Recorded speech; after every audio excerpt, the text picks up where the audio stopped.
كلنا أمة واحدة مهما كانت أجناسهم ولغاتهم مختلفة، وتتباعد بلادهم شرقا وغربا وشمالا وجنوبا، فالمسلمون أمة واحدة.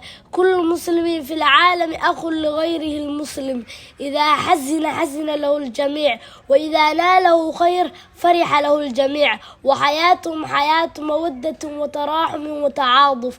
القوي منهم يساعد الضعيف، والغني منهم يعاون الفقير، والقادر يساعد المحتاج، وهم جميعا يد واحدة وقلب واحد يسعى بذمتهم أدناهم. لذا لكي تكون مسلما حقا يحب الناس ويقدم لهم ما يستطيع من مساعدة، اعمل بالحديث الآتي: قال رسول الله صلى الله عليه وسلم: المؤمن للمؤمن كالبنيان يشد بعضه بعضا. معاني الكلمات: الكلمة معناها أجناس، أنواع، مودة، محبة، بذمتهم، بعادهم، أدناهم، أقلهم شأنا.